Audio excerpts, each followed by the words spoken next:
Hello friends, आप लोग का स्वागत है रोहित रेलवे टीम 4 क्लास में। इस क्लास में दोस्तों आप लोग को रेलवे का प्रीवियस ईयर क्वेश्चन पेपर कराया जाता है और तो और सेट प्रैक्टिस भी।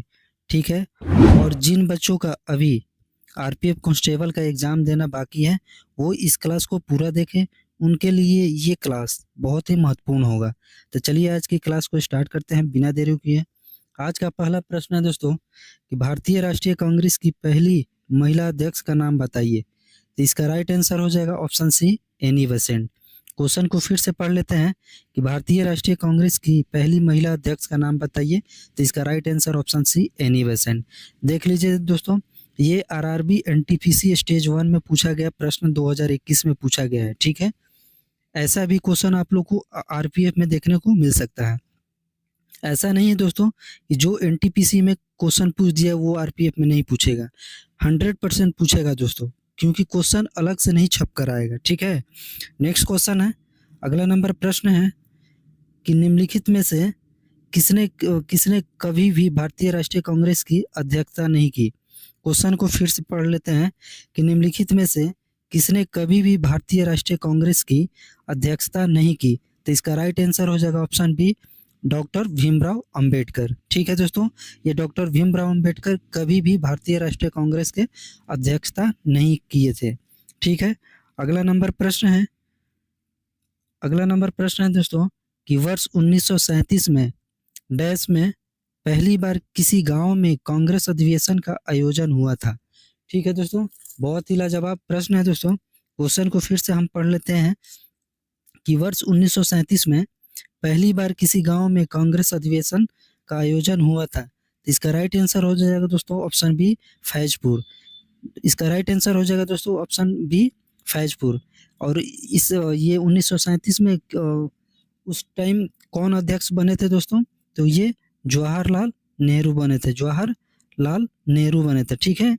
1937 में भी जवाहरलाल नेहरू और 1936 में भी जवाहरलाल नेहरू। 1936 का भारतीय राष्ट्रीय कांग्रेस अधिवेशन कहाँ हुआ था? तो ये लखनऊ हुआ था। ठीक है। ये कहाँ हुआ था? लखनऊ हुआ था। किसने किया था? वहाँ पर जवाहरलाल नेहरू ने अध्यक्षता की थी। ठीक है। 1937 में भी जवाहरलाल नेहरू और 1938 में भी। 1938 में किसने किया था? तो ये सुभाष चंद्र बोस। 1939 में किसने किया था? तो ये भी सुभाष चंद्र बोस। ये 38 में हरिपुरा और 39 में त्रिपुरी। ठीक है। आगे बढ़ते हैं। अगला नंबर प्रश्न है दोस्तों कि भारतीय राष्ट्रीय कांग्रेस के संस्थापक अध्यक्ष कौन थे। संस्थापक कहने का मतलब ये यहाँ पर हो गया कि भारतीय राष्ट्रीय कांग्रेस के संस्थापक अध्यक्ष कौन थे। तो इसका राइट आंसर हो जाएगा दोस्तों ये व्योमेश चंद्र बनर्जी। यानी व्योमेश चंद्र बनर्जी कब बने थे अध्यक्ष? तो ये 1885 में। कहाँ पर बने थे? तो ये मुंबई में। भारतीय राष्ट्रीय कांग्रेस का पहला अधिवेशन, जो अधिवेशन कहाँ पर हुआ था? पहला अधिवेशन तो ये मुंबई में हुआ था। कब हुआ था? 1885 में। और उसकी अध्यक्षता कौन कर रहे थे? व्योमेश चंद्र बनर्जी। इसका राइट आंसर ऑप्शन डी हो जाएगा दोस्तों। संस्थापक तो नहीं होना चाहिए, लेकिन अध्यक्ष, प्रथम अध्यक्ष कौन थे? तो ये व्योमेश चंद्र बनर्जी। संस्थापक पूछेगा तो कौन हो जाएंगे? ए.ओ. ह्यूम। ठीक है। नेक्स्ट क्वेश्चन है, भारतीय राष्ट्रीय कांग्रेस के कराची अधिवेशन का आयोजन 1931 में किया गया था। इसकी अध्यक्षता किसने की थी? तो इसका राइट आंसर हो जाएगा ऑप्शन बी, सरदार वल्लभ भाई पटेल। सरदार वल्लभ भाई पटेल। ठीक है दोस्तों, क्वेश्चन को फिर से पढ़ लेते हैं कि भारतीय राष्ट्रीय कांग्रेस के कराची अधिवेशन का आयोजन 1931 में किया गया था। इसकी अध्यक्षता किसने की थी? तो सरदार वल्लभ भाई पटेल। ठीक है दोस्तों, आप लोग को याद रहेगा। इसका राइट आंसर ऑप्शन बी हो जाएगा। अगला नंबर प्रश्न है कि भारतीय राष्ट्रीय ध्वज, जो तिरंगा हमारा है, भिखाजी कामा द्वारा डैश जर्मनी में, या इसका क्या हो जाएगा? डैश में फहराया गया था।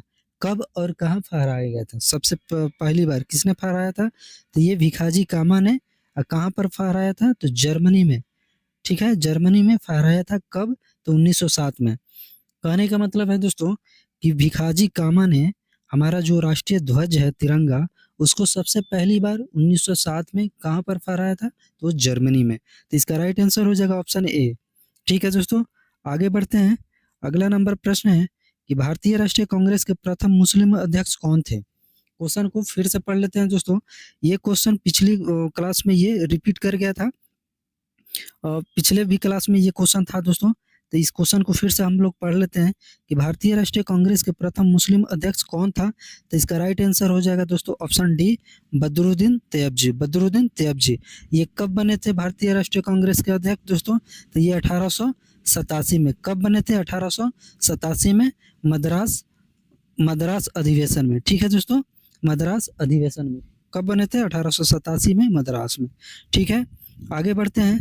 अगला नंबर प्रश्न है कि भारतीय राष्ट्रीय कांग्रेस ने किस वर्ष में पहली बार 26 जनवरी को स्वतंत्रता दिवस के रूप में मनाया था? क्वेश्चन को फिर से पढ़ लेते हैं दोस्तों। देखिए, हम क्वेश्चन को 2 बार इसलिए पढ़ते हैं जिससे कि आप लोग को भी याद करने में सहूलियत हो, और हम चाहते हैं कि जो भी मेरे सब्सक्राइबर हैं, जो भी व्यूअर हैं, उनको ये क्लास बहुत ही इंटरेस्टिंग लगे, उनको भी बहुत सारा ज्ञान हो। ठीक है, वो भी अपने एग्ज़ाम में ज्ञान का नहीं दोस्तों, एग्ज़ाम क्लियर होना चाहिए। ठीक है, आज के डेट में है कि कितना आप लोग बढ़िया से पढ़ते हैं माइंड लगाकर। ये नहीं कि 4 घंटा पढ़ रहे हैं, 20 घंटा पढ़ रहे हैं और कुछ नहीं रहा। ठीक है, याद कुछ हो नहीं रहा। ठीक है, तो आप 1 ही घंटा पढ़िए, लेकिन मस्त होकर पढ़िए। ठीक है, तो इस क्वेश्चन को फिर से पढ़ लेते हैं कि भारतीय राष्ट्रीय कांग्रेस ने किस वर्ष में पहली बार 26 जनवरी को स्वतंत्रता दिवस के रूप में मनाया था? तो इसका राइट आंसर हो जाएगा दोस्तों ये 1930। ये इसका राइट आंसर ऑप्शन सी 1930। 26 जनवरी 1930 को स्वतंत्रता दिवस के रूप में मनाया था। ठीक है दोस्तों, आगे बढ़ते हैं। अगला नंबर प्रश्न है दोस्तों कि भारतीय राष्ट्रीय कांग्रेस की पहली भारतीय महिला अध्यक्ष कौन थी? देख लीजिए दोस्तों, बहुत ही बढ़िया क्वेश्चन है कि भारतीय राष्ट्रीय कांग्रेस की पहली भारतीय महिला अध्यक्ष कौन थी? तो इसका राइट आंसर हो जाएगा ऑप्शन सी, सरोजनी नायडू। ठीक है, सरोजनी नायडू कब बनी थी? भारतीय राष्ट्रीय कांग्रेस के अध्यक्ष कब बनी थी? तो 1925 में। कब बनी थी? 1925 में। कहाँ पर हुआ था इनका अधिवेशन? कहाँ पर हुआ था? तो ये कानपुर अधिवेशन में, कानपुर। ठीक है दोस्तों, 1925 में कहाँ पर अधिवेशन हुआ था? तो ये कानपुर में अधिवेशन हुआ था ये कांग्रेस का। अब इसकी अध्यक्षता कौन कर रहे थे? तो सरोजनी नायडू। ठीक है दोस्तों, इसका राइट आंसर ऑप्शन सी। आगे बढ़ते हैं। अगला नंबर प्रश्न है कि यंग बंगाल आंदोलन किसने शुरू किया था? बहुत ही बढ़िया प्रश्न है दोस्तों कि यंग बंगाल आंदोलन किसने शुरू किया था? तो इसका राइट आंसर हो जाएगा option B, Henry Vivian Derozio. ठीक है, इसका right answer option B, Henry Vivian Derozio. Young Bengal आंदोलन कब स्टार्ट हुआ था? तो ये 1826 में स्टार्ट हुआ था। कब स्टार्ट हुआ था? 1826 में। इसकी शुरुआत किसने किया था? तो हेनरी विवियन डेरोजियो ने। ठीक है दोस्तों, आगे बढ़ते हैं।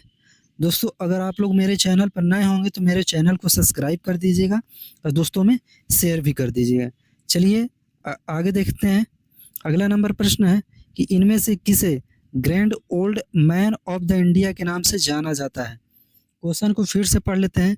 देखिए दोस्तों, जो लड़के अभी अपने का जनरल कंपटीशन का तैयारी कर रहे हैं, वो इस क्लास को वो तो उनको देखना ही ज़रूरी है दोस्तों।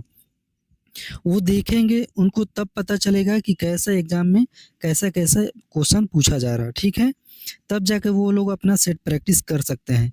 जैसे सेट प्रैक्टिस करने का मतलब उसमें 25 आपका रीजनिंग रहेगा, 25 मैथ रहेगा, 25 जीके जीएस रहेगा।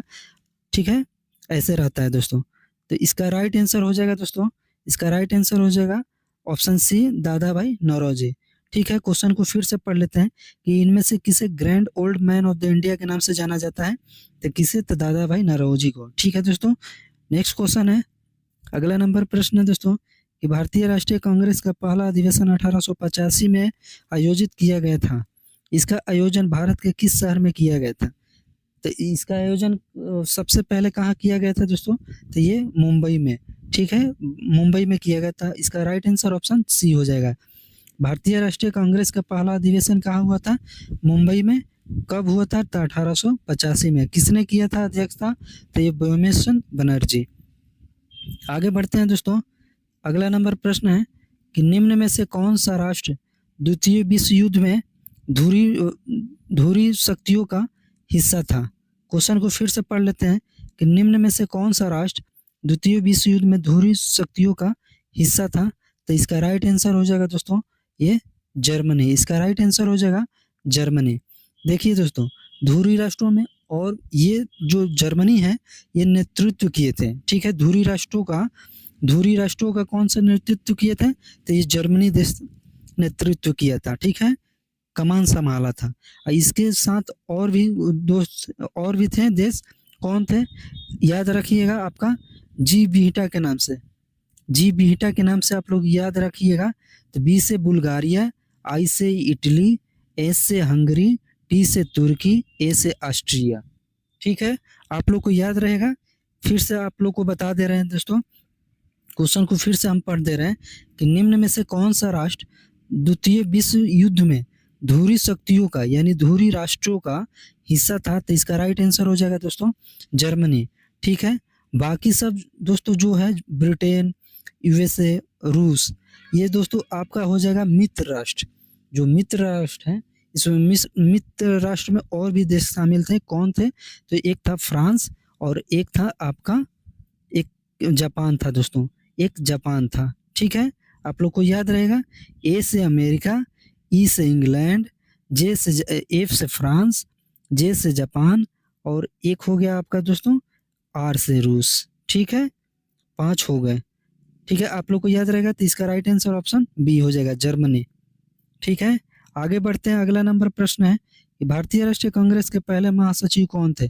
महासचिव कहने का मतलब है दोस्तों कि संस्थापक। वो संस्थापक भी थे और ये पहले महासचिव भी थे।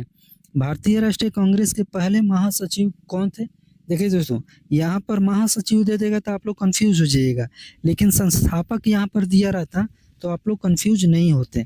ठीक है, तो इसका right answer option C, A O Hume. ठीक है, महासचिव कौन थे? तो एयो ह्यूम। और संस्थापक कौन थे? एयो ह्यूम। दोनों यही थे। आगे बढ़ते हैं कि रॉलेट एक्ट 1919 में से किसे शामिल किया गया था? इनमें से किसे शामिल किया गया था? तो इसका राइट आंसर हो जाएगा ये ऑप्शन बी, सुनवाई के बिना अनिश्चितकालीन हिरासत और प्रेस की सेंसरशिप। ठीक है दोस्तों, यानी रॉलेट एक्ट ये था दोस्तों, ना अपील, ना दलील, ना वकील। ठीक है, उसके हिसाब से यानी डायरेक्ट हिरासत में ले लिया जाता था। ठीक ना, आगे बढ़ते हैं। अगला नंबर क्वेश्चन है दोस्तों कि दादा भाई नौरोजी किस वर्ष यूनाइटेड किंगडम में हाउस ऑफ कॉमन्स के पहले भारतीय सदस्य बने? बहुत ही बढ़िया प्रश्न है दोस्तों। तो इसका राइट आंसर हो जाएगा ऑप्शन ए, 1892 में।